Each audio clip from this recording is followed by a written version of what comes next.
નમસ્કાર રામ રામ મિત્રો, આજે આપણે વાતચીત કરવાના છીએ કે વાવ વિધાનસભાએ કોણ જીતી શકે છે અને વાવ વિધાનસભા એ જાતિગત સમીકરણોના આધારે જીતવા માટે કોણ પ્રબળ દાવેદાર છે અને કયા પક્ષમાંથી કયા સમાજના લોકોને ટિકિટ આપવામાં આવે તો આરામથી વાવ વિધાનસભા એ પક્ષ જીતી શકે એના વિશે આજે આપણે ચર્ચા કરવાના છીએ।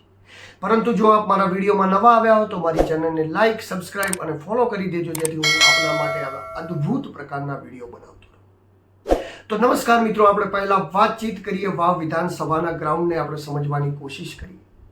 તાજેતરમાં જ ઇલેક્શન થયું ને 2024ના ઇલેક્શનમાં ગેનીબેન અહીંથી જીતી અને દિલ્હી જતા રહ્યા અને બનાસકાંઠાની સંસદ તરીકે ગેનીબેન દિલ્હી ગયા એટલે વાવ વિધાનસભાની જે સીટ ખાલી પડી છે ત્યાં હવે બાય ઇલેક્શન આવવાનું છે અને આ બાય ઇલેક્શનની અંદર આ વખતે બંને પક્ષો એડી ચોટીનું જોર લગાવી રહ્યા છે। કોંગ્રેસ પણ એડી ચોટીનું જોર લગાવી રહી છે અને ભાજપ પણ એડી ચોટીનું જોર લગાવી રહી છે, કારણ કે બંને માટે આ વિધાનસભા જીતવી એ ખૂબ જ જરૂરી છે।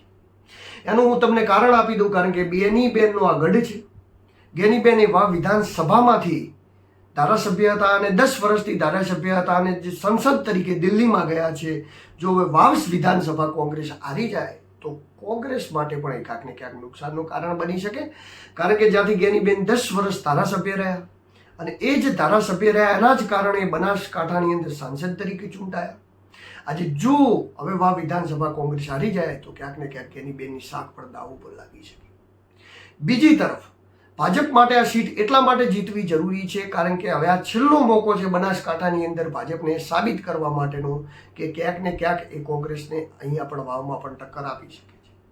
આમ તો જો કે વાવની અંદરથી 2000 વોટ 2500 વોટ એ ભાજપના વધારે નીકળ્યા, પણ તેના પાછળના પણ શું કારણો હતા એ પણ સમજીશું। પરંતુ પહેલા વાવના ગ્રાઉન્ડ ઉપર જઈને સમજીએ ત્યાંના જાતિગત સમીકરણો, કઈ જાતિઓના કેટલા વોટ છે અને વોટ બેંકના આધારે કઈ રીતે વોટિંગ થાય છે અને કઈ રીતની વોટન પેટિંગથી વાવના લોકોએ મતદાન કરે છે એના વિશે આપણે આજે ડિટેલમાં ચર્ચા કરવાના છીએ। મિત્રો, તો આપ મારી વિડીયોમાં છેલ્લે સુધી બનેલા રહેજો, જેથી હું આપના સુધી આવા અદ્ભુત માહિતી પહોંચાડતો રહું।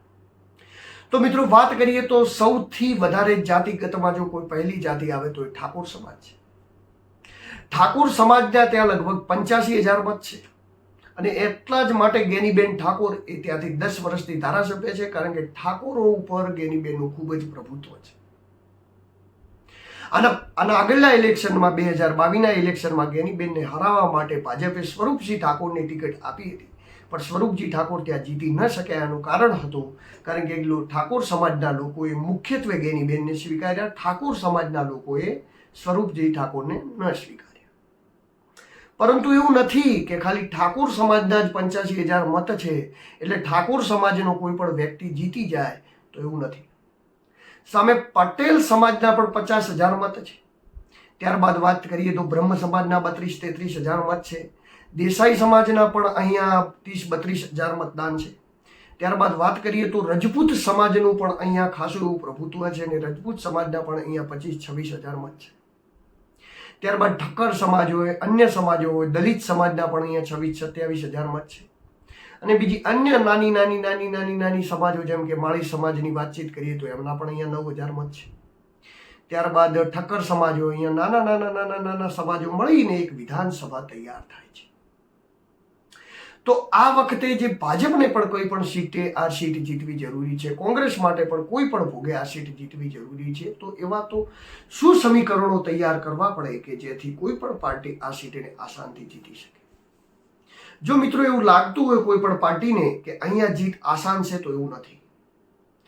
આપ સમજી શકો કે જો 2022ના ઇલેક્શનની અંદર ગેનીબેન ઠાકોર એ ઠાકોર સમાજમાંથી આવતા હોવા છતાં, સ્વામી સ્વરૂપજી ઠાકોરને ટિકિટ આપી હોવા છતાં પણ ગેનીબેન 15,000ની લીડથી જીતી ગયા અને એ જ ગેનીબેન 2024ની વખતે જ્યારે સાંસદ બનવા એ જ વિધાનસભામાંથી જાય છે ત્યારે એ જ વિધાનસભાના લોકો એટલે કે વાવના લોકો ગેનીબેનને 2,000થી 2500 મત ઓછા આપે છે।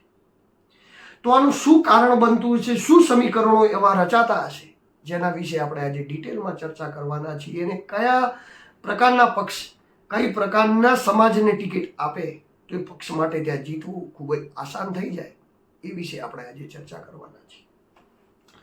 તો પહેલી જ વાત છે કે ધારો કે ભારતીય જનતા પાર્ટીમાંથી ઠાકોર સમાજનો કોઈ ઉમેદવાર આવે તો ભાજપને અહીંયા જીતવું કેટલું ઈઝી પડી શકે છે એ હું તમને ખાલી વાત કરવાનો છું.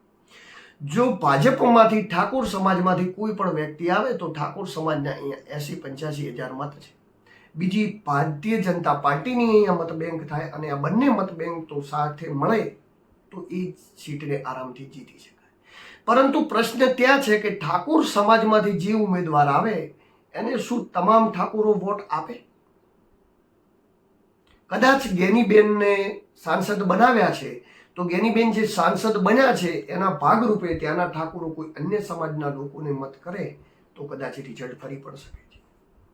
પરંતુ જાતિવાદ ચરણસીમાએ છે. શું થઈ શકે શું ન થઈ શકે એનું અત્યારે કંઈ પણ કહેવાતું નથી. પરંતુ ક્યાંક ને ક્યાંક ઠાકોર સમાજમાંથી બીજેપી અહીંયા ઉમેદવાર ઉતારે તો એ થોડું ઘણું બીજેપી માટે ફાયદાકારક હોઈ શકે.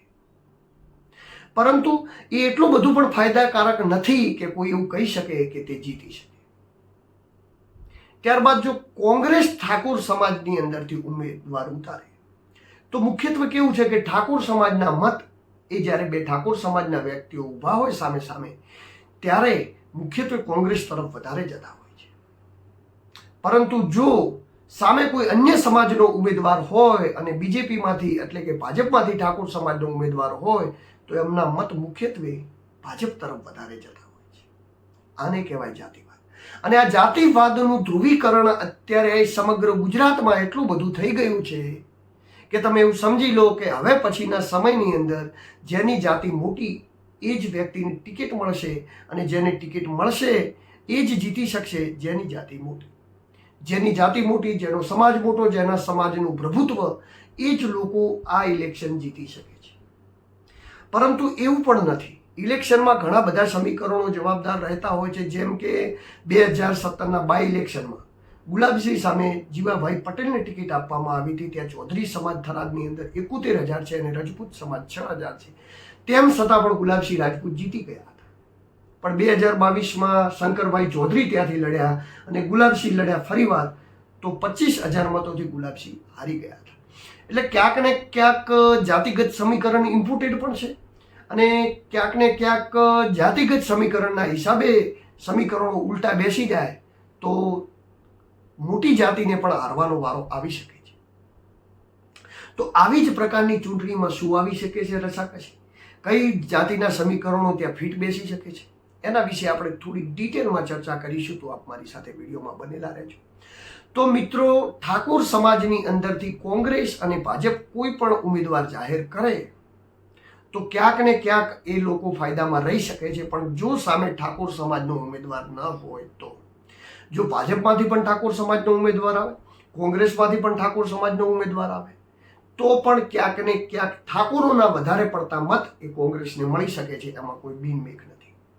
પરંતુ બીજેપીમાંથી ઠાકોર સમાજનો ઉમેદવાર આવે અને કોંગ્રેસમાંથી અન્ય સમાજનો ઉમેદવાર આવે તો ઠાકોર સમાજના કેટલા વોટ એ ગેનીબેનના લીધે ટ્રાન્સફર થઈ શકે છે એ તો આવનારો સમય ઉમેદવાર જાહેર થયા પછીની વિગતો જ આપણને બતાવશે. બાકી અત્યારે તો એના ઉપર આપણે શ્યોર ન કહી શકીએ. પરંતુ એક વસ્તુ હું શ્યોર કહી શકું છું કે વાવ વિધાનસભાની અંદર ઠાકોર સમાજ ઉપર ગેનીબેનનું પ્રભુત્વ છે જેને છે. કટ્ટર બીજેપીમાં માનવાવાળા આના પહેલા ઇલેક્શન એટલે કે 2019ના ઇલેક્શનમાં પરબતભાઈ પટેલને વોટ કરવાવાળા ઠાકોરો મને એવું કહેતા જોવા મળ્યા કે અમે થોડા બીજેપી વિચારધારાવાળા લોકો છીએ, પણ સમાજની વાત છે તો ગેનીબેનને અમે મત આપીશું અને સંસદમાં એ લોકોએ મત આપ્યા અને એટલે જ ગેનીબેન જીતીને દિલ્હી ગયા. તો હવે સૌથી મોટી કિંગ મેકરની ભૂમિકામાં કોઈ સમાજ ત્યાં છે તો એ છે પટેલ સમાજ. ચૌધરી પટેલ સમાજ આ તો ખુલ્લેઆમ આ વખતે લડવા આવશે અથવા તો કિંગ મેકિંગની ભૂમિકામાં કોઈ જો સમાજ રહેશે તો એ ચૌધરી પટેલ સમાજ રહેશે. કારણ કે ત્યાંનું કારણ છે કે બીજા નંબરમાં સૌથી વધારે મત જ્યાં કોઈ સમાજના હોય તો એ સમાજ છે ચૌધરી પટેલ સમાજ. ચૌધરી પટેલ સમાજના ત્યાં 50,000 મત છે. હવે 50,000 મત એટલે તમે એવું વિચારી શકો કે વિધાનસભાની અંદર 50,000 મત હોય અને એમાંથી 40,000 મત કોઈ પણ સમાજના વ્યક્તિને મળી જાય તો પછી એને 41,000 મત લાવવાના રહે. અને એવા તો કોઈ પણ પાર્ટીની વિચારધારાના પણ 30,000 મત તો કોઈ પણ વિધાનસભામાં હોય જ છે. તો પટેલ સમાજની અંદરથી ધારો કે ભારતીય જનતા પાર્ટી કોઈ ચહેરાને ઉતારે તો ક્યાંક ને ક્યાંક ભાજપ માટે પણ તે એટલું બધું ફાયદાકારક ન નીવડી શકે જેટલું ઠાકોર સમાજની અંદરથી ઉતારે. પરંતુ પટેલ સમાજની અંદરથી જો કોંગ્રેસ ત્યાં ઉમેદવાર ઉતારે તો કોંગ્રેસ માટે સૌથી ફાયદાકારક નીવડી શકે. તમને લાગતું છે કે એનું કારણ? તો મિત્રો, હું તમને એનું કારણ આપું. કારણ કે ઠાકોર સમાજ એ વિચારધારાથી કોંગ્રેસ સાથે જોડાયેલો છે. એ જ રીતે પટેલ સમાજ એ વિચારધારાથી બીજેપી સાથે જોડાયેલો છે. જો ઠાકોર સમાજને ભાજપ ટિકિટ આપે તો જે વિચારધારાથી કોંગ્રેસમાં જોડાયેલા લોકો છે એમના વોટ એ ભાજપ તરફ ટ્રાન્ઝેક્ટ થાય, એટલે એનો ફાયદો બીજેપીને થાય. એ જ રીતે જે બીજેપીની વિચારધારાથી જોડાયેલો પટેલ સમાજ છે, જો એને કોંગ્રેસ ટિકિટ આપે તો ભાજપ વિચારધારાથી જોડાયેલા લોકો એ કોંગ્રેસમાં ટ્રાન્ઝેક્શન થાય અને એનો ફાયદો થઈ શકે છે. પરંતુ આ બે અન્ય મોટા સમાજ સિવાય પણ ત્યાં કિંગ મેકિંગમાં જો કોઈ સમાજ હોય તો એ રાજપૂત સમાજ, દેસાઈ સમાજ અને બ્રહ્મ સમાજ છે. તો ચાહે બીજેપી, કોંગ્રેસ આ ત્રણ પણ સમાજમાંથી કોઈ પણ સમાજને ચૂઝ કરે તો સૌથી મોટું એ પ્રભુત્વ ત્યાં રહે કે અન્ય સમાજો શું કરશે. જો ભાજપ કે કોંગ્રેસ કોઈ પણ એક પક્ષ ઠાકોર સમાજના એક વ્યક્તિને ટિકિટ આપે છે અને સામે કોંગ્રેસ એ કોઈ પટેલ સમાજનાને ટિકિટ આપે છે, ત્યાં તો ફાઇટ રસાકસીમાં આવી જ જાય છે. પરંતુ એવું બને કે કોંગ્રેસ પણ ઠાકોર સમાજનાને આપે, ભાજપ પણ ઠાકોર સમાજના આપે, તો પણ ક્યાંક ને ક્યાંક ફાઇટ એ રસાકસીમાં આવી જાય છે. કારણ કે એટલા માટે આવી જાય છે કે જો બંને ટિકિટો એક જ પ્રકારના સમાજમાં જાય તો કોઈ અન્ય સમાજનો વ્યક્તિ એ અપક્ષમાં ઊભો રહે, પટેલ સમાજનો વ્યક્તિ અપક્ષમાં ઊભો રહે તો ખાસા બધા વોટોનું નુકસાન કરી શકે. અને પટેલ સમાજના વોટોનું નુકસાન એ બીજેપીનું નુકસાન અને ઠાકોર સમાજના વોટોનું નુકસાન એ કોંગ્રેસનું નુકસાન. તો હવે આ પાર્ટીએ શું ફેસલો કરશે એનો હજી વિચારવાનો રહ્યો છે. કારણ કે કોઈ પણ પાર્ટીઓ હોય છે પોતાનો અંગત ત્યાં સર્વે કરતી હોય છે અને સર્વેને આધારે ટિકિટોનું વિતરણ કરતી હોય છે. પરંતુ તેમ છતાં ભાજપ કે કોંગ્રેસ જો ત્રીજા મોરચા ઉપર જશે કે બ્રહ્મ સમાજ, રાજપૂત સમાજ કે દેસાઈ સમાજ તરફ જશે અને એક બાજુ ઠાકોર સમાજ આવશે તો કિંગ મેકિંગની ભૂમિકામાં પટેલ સમાજ રહેશે. એ પછી પટેલ સમાજ જે જગ્યાએ વધારે મતદાન કરશે એ લોકો જીતી શકશે. અને જો સામે સામે ઠાકોર સમાજ અને પટેલ સમાજ બંને આવી જશે તો કિંગ મેકિંગની ભૂમિકામાં રજપૂત સમાજ, બ્રહ્મ સમાજ અને દેસાઈ સમાજ રહેશે. કારણ કે પછી આ ત્રણ જ સમાજો મુખ્યત્વે મોટી સમાજો છે અને એમના મત જ્યાં પડે ત્યાં જીતી શકાય. નાની ઇતર સમાજો હોય છે અને એમના મત એ વેર વિખૂટા થતા હોય છે, જેમ કે નાના મત હોય છે. આ વખતે ક્યાંક ને ક્યાંક બનાસકાંઠામાં પણ એવું જ થયું. નાની ઇતર સમાજના લગભગ 6 લાખ મત હતા અને એ મત ધીરે ધીરે આમ તેમ ડાયવર્ટ થઈ ગયા. એટલે કોઈ પણ ઇલેક્શન જીતવા માટે મુખ્યત્વે જે મોટી સમાજો છે અથવા તો જે કિંગ મેકિંગમાં બીજા, ત્રીજા, ચોથા નંબરની જે સમાજો છે એમના ઉપર મુખ્યત્વે આધાર રહેતો હોય છે. તો આ હતું જાતિગત સમીકરણ. અને જાતિગત સમીકરણોના આધારે આવનારા સમયની અંદર ભારતીય જનતા પાર્ટી, કોંગ્રેસ પાર્ટી અને અન્ય પાર્ટી અહીંયા કઈ પ્રકારના ઉમેદવારો ઉતારે છે અને કઈ પ્રકારના ઉમેદવારો ઉતારે છે એના આધારે આ સીટની જીત અને હાર નક્કી થશે. કારણ કે જ્યારે ઉમેદવારો નક્કી થશે ત્યારબાદ જ લોકો વિચારશે અને ડિસાઇડ કરશે. પણ ક્યાંક ને ક્યાંક ત્યાં વખતનું વાવનું વિધાનસભાનું અલગ છે. કારણ કે એક તો સરહદી વિસ્તારના લોકો છે, એમની વિચારધારા અલગ છે, એમની માન્યતાઓ અલગ છે, એમની ધારણાઓ અલગ છે. એ જે વિચારીને મતદાન કરતા હોય છે એ વિચારીને આપણે મતદાન કરતા નથી. અલગ પ્રકારના લોકો એ અલગ પ્રકારની વિચારધારાઓથી મતદાન કરતા હોય છે. એ જ રીતે વાવ વિધાનસભા બનેલું છે. એટલે જ તો તમે વાવ વિધાનસભાની પેટર્ન જોઈ લો. 2017 પહેલા શંકરભાઈ ચૌધરી ત્યાંથી જીત્યા અને મંત્રી પણ હતા. ત્યારબાદ શંકરભાઈ ચૌધરી 2017ની અંદર હારી ગયા. ત્યારબાદ શંકરભાઈ ચૌધરી બાદ ગેનીબેન ઠાકોર બન્યા અને 22ની અંદર પણ ગેનીબેન ઠાકોર સામે શંકરભાઈ ચૌધરી ઇલેક્શન લડવાના હતા, પણ ત્યાં જ કંઈક સમીકરણો સેટ ન બેઠા હોવાથી શંકરભાઈ ચૌધરી થરાદ લડ્યા અને વાવ વિધાનસભાએ સ્વરૂપજી ઠાકોરને લડાવી, પણ સ્વરૂપજી ઠાકોર એ ગેનીબેન ઠાકોર સામે ન જીતી શકે. પણ ત્યારબાદ 2024ની જે ઇલેક્શન આવ્યું એમાં સમગ્ર બનાસકાંઠાની અંદર ગેનીબેનનો એટલો બધો અદ્ભુત માહોલ હતો કે જેની કોઈ સીમા જ નહીં અને સૌથી વધારે ઠાકોર સમાજના જો કોઈ જગ્યાએ વોટ હોય તો એ વાવ વિધાનસભામાં હતા. તેમ છતાં પણ ગેનીબેનને વાવ વિધાનસભામાંથી લીડ ન મળી, ભાજપને 2000ની લીડ મળી.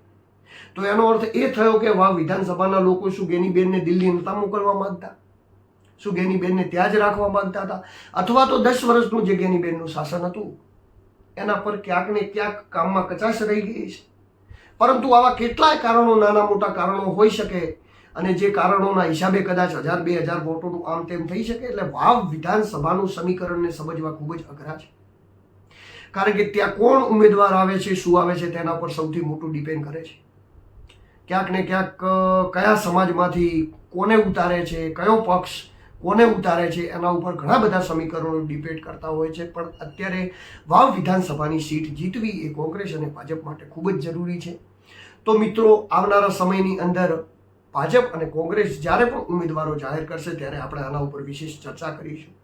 જેમ બનાસકાંઠાની સમગ્ર બનાસકાંઠાનો એક્ઝિટ પોલ મેં આપને બતાવ્યો હતો, એમ વાવ વિધાનસભાનો પણ એક્ઝિટ પોલ આપણને બતાવીશ. ત્યાંના પણ સ્થાનીય આપણે જઈશું, ગ્રાઉન્ડ ઉપર ફરીશું, લોકો જોડે વાતચીત કરીશું, અને ત્યાં પણ શું રિઝલ્ટ આવવાનું છે એના પરિણામ વિશે આપણે ચર્ચા કરીશું. બસ અત્યારે મારા વિડીયોમાં આટલું જ. પણ જો મારા વિડીયોને આપ નવા આવ્યા હો અને નવી રીતે જોતા હો તો આપ મારા ચેનલને લાઈક, સબસ્ક્રાઈબ અને ફોલો કરી નાખો, જેથી હું કોઈ પણ વિડીયો અપલોડ કરું તો આપ સુધી મારો વિડીયો તુરંત પહોંચી શકે. નમસ્કાર, રામ રામ.